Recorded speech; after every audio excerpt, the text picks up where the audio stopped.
최근 미국의 관세 전쟁이 정말 전 세계적으로 커다란 여파를 몰고 오면서 이에 대한 관심이 커지고 있습니다. 나스닥의 경우 4월 2일 78에서 4월 7일 65 정도까지 빠지는 모습을 보이다가 4월 9일 중국을 제외한 국가들에 대한 관세 부과를 90일 유예하겠다는 입장을 밝히면서 72까지 수직 상승하는 모습을 보이기도 하였습니다. 미국 주식뿐만 아니라 비트코인을 비롯한 암호화폐 시장이나 채권 시장, 국장 등 가릴 것 없이 모든 시장이 커다란 변동성으로 흔들렸고, 이와 동시에 아마 많은 투자자들의 심장도 같이 출렁였을 겁니다. 이미 이전 영상에서 관세 부과가 왜 비트코인 가격을 잡아내리는지 설명한 바 있습니다만, 아마도 여러분들이 궁금해하는 내용은 좀 더 구체적인 접근법이라는 생각이 들어서 이번 영상에서는 한 발 더 나아가 보겠습니다. 본편은 크게 3가지 챕터로 구성을 해보았고요. 첫 번째 단락에서는 지금까지의 미국 관세 정책의 흐름과 지금까지 업데이트된 뉴스를 포괄적으로 다룰 예정입니다. 그 다음 이러한 관세 정책이 비단 비트코인이나 물가뿐만 아니라 경제 전반에 어떠한 영향을 미치게 될지 조금은 학술적인 측면에서 살펴볼 것이고, 마지막 단락에서 이러한 기조로 인하여 향후 어떠한 방향으로 나아갈 수 있는지, 그리고 투자자들은 이런 역동하는 흐름 속에서 어떠한 스탠스를 취하는 것이 합리적일지 개인적인 생각을 담아보도록 하겠습니다. 함께 보시죠. 자, 먼저 미국의 관세 정책 흐름입니다. 트럼프 행정부의 말이 워낙 즉흥적이고 오락가락하다 보니 아마 매일 뉴스를 챙겨보는 사람이 아니라면 어느 나라에 뭐 어떻게 관세를 부과하겠다는 건지 헷갈릴만 합니다. 이거에 대해서 먼저 정리를 좀 하고 넘어가 보도록 하겠습니다. 2025년 1월 20일 트럼프가 대통령 취임식에서 관세는 우리를 부유하게 만들 것이라고 언급하며 해외로 이전한 기업들을 미국으로 다시 불러들이겠다는 의지를 표명하였습니다. I will very simply put America first. I will immediately begin the overhaul of our trade system to protect American workers and families. Instead of taxing our citizens to enrich other countries, we will tariff and tax foreign countries to enrich our citizens. 2월 1일에 캐나다, 멕시코, 중국에 대한 추가 관세를 부과하겠다는 행정명령에 서명하였습니다. 이 행정명령에서 트럼프 대통령은 국가 비상사태를 선언하고 캐나다와 멕시코에 25%의 추가 관세, 중국산 제품에 10%의 추가 관세를 때려버렸죠. 이때까지만 해도 우리는 트럼프의 이러한 행보가 정말로 관세 그 자체를 목표로 한다고 생각을 안 했었습니다.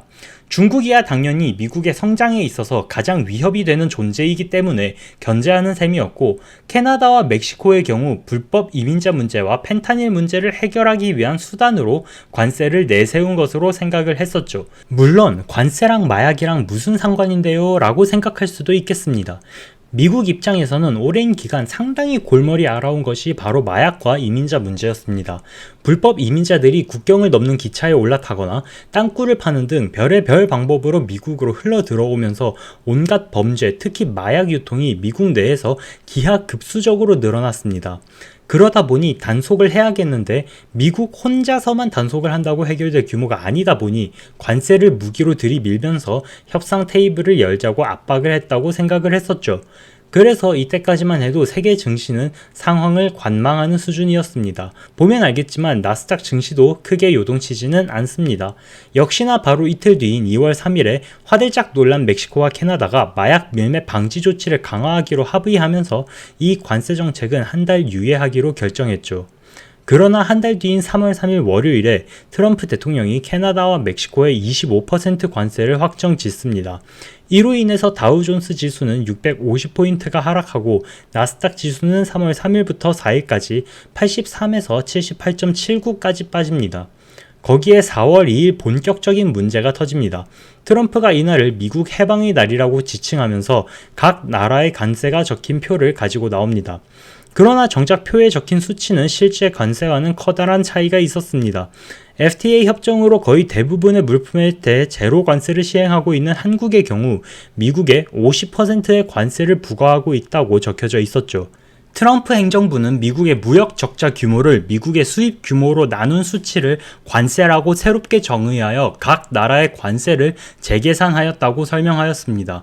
심지어 이러한 관세 수식에는 기존에 통용되는 의미의 관세는 전혀 포함되지도 않습니다. 이렇게 엉터리 관세가 적혀진 표를 보여주며 미국은 관대하기 때문에 새롭게 정의된 관세의 절반 수준으로 관세를 책정하겠다고 발표를 하죠. 이날 발표 이후 모든 나라의 증시는 요동을 칩니다. 그도 그럴 것이 트럼프의 해당 발언은 아무도 예측할 수 없었던 내용이었기 때문입니다. 특히나 대한민국을 포함해서 미국과 그동안 외교적으로 충분히 두터운 관계를 형성해오던 나라들까지도 이렇게 고율의 관세를 적용받게 될 것이라고는 그 누구도 생각지 못했습니다. 암튼 그래서 이때 그동안 트럼프의 행보를 그냥 정치적 쇼다, 미국이 협상 테이블에서 유리한 고지를 선점하려고 트럼프가 쇼하는 것이다 라고 주장해오던 사람들 모두 조용해집니다. 그러다가 4월 9일 중국을 제외한 국가들에 대한 관세를 90일간 유예하면서 보편관세 10%만 유지하겠다고 발표를 했고, 보복관세로 대응한 중국은 125%로 인상을 하였습니다. 자, 여기까지가 지금까지 미국의 관세 정책 흐름이었습니다. 이제 미국의 이러한 관세 정책이 미국과 우리나라의 경제 전반에 어떠한 영향을 미치는지 알아보기 전에 먼저 몇 가지 경제학적 구조에 대한 설명이 필요할 것 같습니다. 거시경제에서 흔히 GDP라고 부르는 국내 총생산은 소비, 투자, 정부 지출, 그리고 무역 수지의 합으로 계산됩니다. 이 식을 조금 천천히 뜯어보면 다음과도 같이 표현할 수 있습니다. 국민소득에서 세금과 소비를 제외한 이 부분은 민간 저축을 의미합니다. 쉽게 말하면 국민이 번 것 중에서 쓴 것을 빼고 세금 내고 남은 것을 민간 저축이라고 부르는 것이죠. 이렇게 국민이 낸 세금은 국가에게 흘러 들어옵니다. 이 중에서 정부가 지출한 내역을 제외하고 남은 것은 정부 저축이 되겠지요. 이렇게 민간 저축과 정부 저축을 합쳐 총 저축이라고 부릅니다. 만약 무역 수지가 적자라면 총 저축이 투자보다 작다는 것을 의미합니다. 총 저축보다 투자가 크기 위해서는 다른 나라로부터 투자하기 위한 돈을 빌려와야 합니다. 즉, 무역 수지가 적자라면 국가 부채가 늘어나게 됩니다. 자, 그럼 미국의 현 상황을 다시 살펴볼까요? 2000년 이후로 미국은 매년 무역 적자를 기록해 왔으며 2022년에는 1조 달러에 육박하는 수준에 이르렀습니다. 미국의 부채 역시 동 기간 동안 빠르게 늘어났으며 2025년 1월 기준으로 미국의 부채는 약 36.2조 달러에 달합니다. 여기서 문제는 미국은 제도적으로 일정 규모 이상의 재정 적자에 이르면 국회의 승인으로 한도를 늘려야 합니다. 즉, 미국은 국가 부채를 줄여야만 하는 상황에 놓여 있습니다. 이를 위해서는 무역 수지 개선이 필수적이라고도 할 수 있습니다. 또한 트럼프 입장에서는 관세 정책을 통해 미국의 후생 역시 개선할 수 있을 것이라고 생각할 수 있습니다. 흔히 우리가 그리는 수요 공급 곡선상에서 이 부분을 소비자 잉여, 이 부분을 생산자 잉여라고 부릅니다. 사회 총잉여는 해당 부분들의 합으로 계산이 됩니다. 이 그래프에서 무역을 고려한다면 세계 시장 가격선이 추가가 될 것입니다. 만약 세계 시장 가격이 국내 가격보다 높다면 해당 국가는 수출국이 될 것이고, 세계 시장 가격이 국내 가격보다 낮다면 해당 국가는 수입국이 되겠지요. 미국은 대표적인 수입 국가입니다. 즉, 세계 시장 가격이 미국 내 가격보다 현저히 싼 상태이지요. 이 상태에서 소비자는 값싼 세계 시장 가격으로 구매하게 되고 소비자 잉여는 이렇게 늘어나게 되겠죠. 반면에 생산자 잉여의 경우 줄어들어 이렇게 표시될 수 있습니다. 생산자 잉여는 조금 줄어들었음에도 불구하고 무역을 하지 않을 때보다 사회 총 잉여는 늘어난 것을 알 수 있습니다. 여기까지 이해가 되셨나요? 그럼 이제 이 상황에서 관세가 도입된다고 가정을 해봅시다. 관세가 도입되는 상황에서 세계 시장 가격이 움직이지 않는다면 다음과 같이 표현될 것입니다. 관세가 포함된 세계 시장 가격이 국내 가격보다 여전히 싸다면 계속해서 수입할 것입니다. 이 상황에서 소비자 잉여와 생산자 잉여는 이렇게 표시가 되겠죠. 그럼 수입국의 관세의 크기는 얼마나 될까요? 물품 단위당 관세에 수입 물량을 곱한 값이 총 관세의 크기가 됩니다. 즉, 이를 그래프에서 나타낸다면 이 넓이가 관세가 될 것입니다. 이렇게 부과된 관세는 수입국의 정부로 흘러들어가 국가 후생 증진에 사용되므로 이 그래프에서 사회 총잉여의 크기는 소비자 잉여, 생산자 잉여, 그리고 관세의 합으로 표시됩니다. 관세가 부과됨으로 인해서 사회 총잉여는 관세 부과 이전에 비해서 이 두 삼각형의 넓이만큼 줄어들었습니다. 이를 경제학에서는 사중손실이라고 부릅니다. 하지만 만약 수입국이 충분히 크고 해당 국가의 소비자가 세계 시장 내에서 차지하는 점유율이 충분히 높다면 어떨까요? 이 경우 수입국이 관세를 부과함으로 인해서 세계 시장의 가격이 하락할 수 있습니다. 이제 다시 그래프를 확인해 볼까요? 관세 부과로 낮아진 세계 시장 가격을 W 별표로 표시한다면 관세가 부과된 후의 가격은 W 별표의 관세가 더해진 값으로 표시가 될 것입니다. 이 그래프에 소비자잉여, 생산자잉여, 그리고 관세를 아까 전과 같이 표시하면 이렇게 나타납니다. 조금 복잡하죠? 거의 다 왔습니다. 그럼 이제 관세가 부과되기 전 사회총잉여의 크기와 비교해 볼까요? 관세가 부과되지 않고 세계시장 가격이 내려가지 않았다면 사회총잉여의 크기는 이 보라색 면적과 같이 나타날 것입니다. 그러나 관세가 부과되고 세계시장 가격이 하락한다면 사회총잉여의 크기는 하늘색 면적과 같이 나타나죠. 어떤가요? 무엇이 더 큰지 알 수 있나요? 이렇게 수입국이 시장에서 행사하는 영향력이 강력할수록 관세를 부과하면 세계 가격 하락으로 인해서 사회총잉여가 늘어날 확률이 높습니다. 미국은 소비 대국입니다. 강력한 기축통화를 기반으로 엄청난 무역 적자를 감수하면서도 소비할 정도로 세계 시장에서 행사하는 영향력은 어마무지하죠. 또한 이렇게 관세를 통하여 들어온 수입은 미국 정부로 흘러 들어가 미국의 재정 적자를 해결하는 수단으로 사용될 수도 있습니다. 자, 여기까지 정리를 한번 해볼까요? 무역 수지가 적자가 지속된다면 민간 저축과 정부 저축의 합보다 투자액이 커집니다. 저축보다 투자가 크려면 투자하기 위한 자금을 빌려와야겠죠. 빌려온 양만큼 미국의 부채는 많아집니다. 부채가 쌓일 대로 쌓인 미국 입장에서는 정부 부채가 한도에 거의 근접했습니다. 따라서 부채를 감소시키기 위해서 무역 수지 개선이 필수적인 상황입니다. 또한 세계 시장에서 수입 규모가 크면 클수록 관세를 부과함으로 인해서 후생이 개선될 가능성이 커집니다. 미국은 수입 대국인 만큼 관세를 통해서 정부 부채를 해결함과 동시에 후생 증진을 이룰 수 있습니다. 따라서 지금 미국 입장에서는 관세를 부과하는 것이 미국의 이익에 도움이 될 여지가 분명히 있습니다. 그러나 과연 이것이 장기적인 관점에서 미국에게 이익이 될까요? 이번에는 조금 다른 측면에서 살펴봅시다. 트럼프가 관세 부과를 고집하는 표면적인 이유를 미국의 제조업 부흥이라고 설명을 했습니다.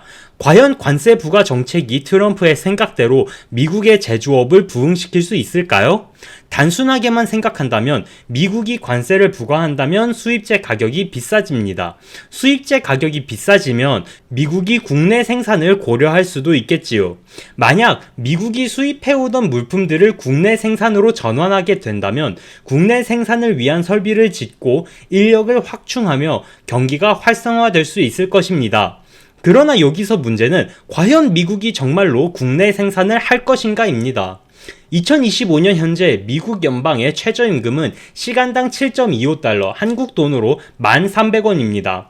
심지어 워싱턴주는 16.66달러, 캘리포니아주와 뉴욕주는 16.50달러이죠.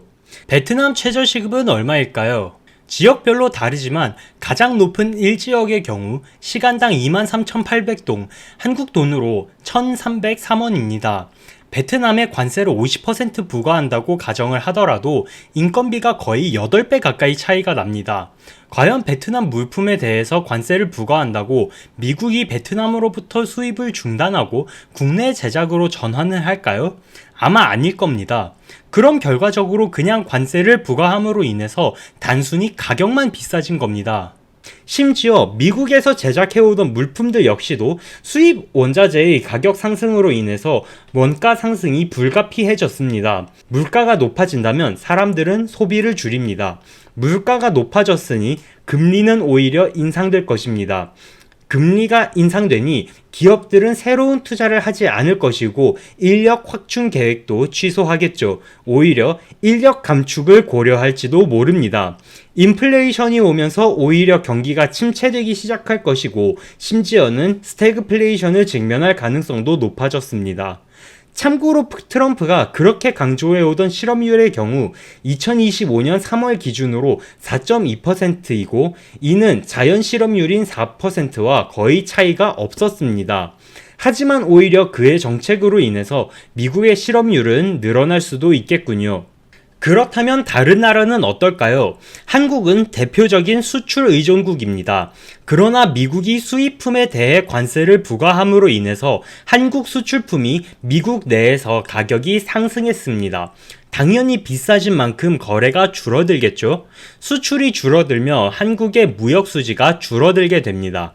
무역 수지가 악화됨에 따라 경기 침체를 경계하는 한국이 취할 수 있는 방법은 뭐가 있을까요? 바로 금리를 인하하는 것입니다. 금리를 인하하여 시장의 유동성을 풀어 소비와 투자를 활성화시킨다면 무역 수지 악화로 인해 발생하는 효과를 상쇄할 수 있을 것입니다.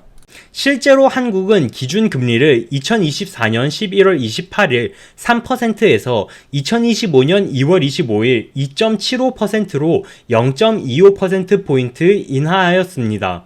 만약 미국과 관세 협상에 실패한다면 경기 침체를 방지하기 위해 추가적인 인하를 고려할 가능성 역시 배제할 수 없을 것입니다. 자, 여기에서 한국은 금리를 인하하였는데 미국은 금리를 인상하게 된다면 환율은 어떻게 될까요? 한국의 원화 가치는 떨어지고 미국의 달러 가치는 높아지며 환율은 오르게 됩니다. 이미 충분히 높은 환율이 더욱 상승할 압력을 받게 되겠죠. 어떤가요? 앞으로 트럼프가 즉흥적으로 결정하는 관세 정책이 전 세계에 어떠한 영향을 미치게 될지 조금은 감이 오시나요? 조금 복잡한 내용이었지만 올바른 투자 결정을 내리기 위해서는 반드시 한 번쯤 생각해 보아야 할 내용입니다. 앞으로 미국이 어떠한 행보를 보일지, 각 나라와 어떠한 협상을 하고 중국과 관세 전쟁의 결말이 어떻게 될지 아무도 예상할 수는 없어도 우리는 그에 대해 대비를 하여야 할 것입니다. 시장이 불안정하다고 해서 무조건적으로 현금 보유량을 늘리는 것이 가장 이상적인 투자는 아닐 것입니다. 하워드 막스가 이야기한 것과 같이 아무 행동도 취하지 않는 것도 아무 행동을 취하지 않는 행동을 선택하는 것입니다. 여러분도 알맞은 의사결정을 내리시길 바라며 오늘 영상은 여기서 마치겠습니다.